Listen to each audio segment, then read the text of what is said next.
Hi hello friends, ఎలా ఉన్నారండి అందరూ బాగుండాలని కోరుకుంటున్నాను. టైం చూసారు కదా, 1:15 అయింది. మా వర్కింగ్ ఉమెన్ కష్టాలు ఎలా ఉంటాయో మీరు కూడా చూడండి. నాకు ఎంత ముందు చూపంటే డ్యూటీకి వెళ్ళే ముందుగా మాత్రమే ఏదైనా వాట్సాప్లో మెసేజ్ వచ్చిందా అని చూసుకుంటానన్నమాట. అలా చూసుకుంటే ఏదో ఫామ్స్ కావాలి అని మెసేజ్ వచ్చింది. దానిలో జెరాక్స్ చేయించుకోవాలి కాబట్టి త్వరగా ఎక్కడ వస్తువులు అక్కడ వదిలేసి డ్యూటీకి వెళ్ళిపోయాను. పప్పు ఉడకబెట్టాను కానీ తిరగమాతేయలేదు. మా ఆయనేమో అప్పటికి రాలేదు. వచ్చిన తర్వాత బొరుగులు ఉప్మా తిన్నాడు, అది అలాగే వదిలేశాడు. ఇక్కడ చూసారా, మండే వేసవిలో కూడా కప్పిపోయానమాట.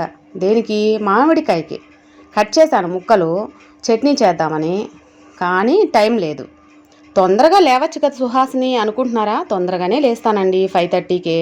ఇవేమో సామలు. ఇవి మార్నింగే నానబెట్టాను కాబట్టి చక్కగా నానిపోయాయి. తర్వాత వీటిలో సన్నగా ఏదైనా ఇసుక ఉంటుందేమోనన్న డౌట్తో గాలిస్తున్నాను అనమాట. ఇలా గాలించడం మీకు కూడా వచ్చా? మీకు కూడా వస్తే నా కమెంట్ సెక్షన్లో తెలియజేయడం అస్సలు మర్చిపోవద్దండి. కమెంట్స్ అంటే మీకు తెలియట్లేదా? వీడియోని చూసేటప్పుడు నా ఛానల్ నేమ్ ఉంది కదా, super Suha teach and vlogs, దాని కింద కమెంట్స్ అని ఉంటుంది. దాన్ని నొక్కగానే మీకు టైప్ అనేది స్టార్ట్ అవుతుంది. అక్కడ మీకు నచ్చినటువంటి టైపు మంచిగా రాసేయండి. అలాగే సబ్స్క్రైబ్ చేసుకోవడం మాత్రం మర్చిపోవద్దండి. పచ్చడి దంచుతూ ఉంటే మన బాలయ్య బాబు డైలాగ్ గుర్తొచ్చిందండి, దబ్బిడి అయిపోతుంది అని. చూసారు కదా, కొడితే పచ్చడి అయిపోయింది. అలాగే అప్పటికే టైం 1:45 అయిపోయిందండి. మరి పొట్టలో ఏమో నకనకలు, పొయ్యి మీదేమో కుతకుతలు. ఏం చేస్తాను చెప్పండి? ఉఫు అని ఊదుకొని తినడం తప్ప.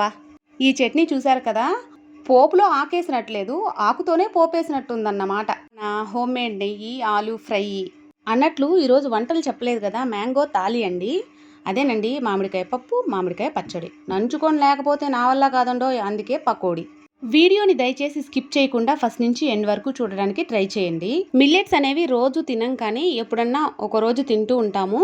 వాటిని తినడానికి ముందు ఖచ్చితంగా ఒక 4-5 అవర్స్ అన్న అవి నానబెట్టాలి.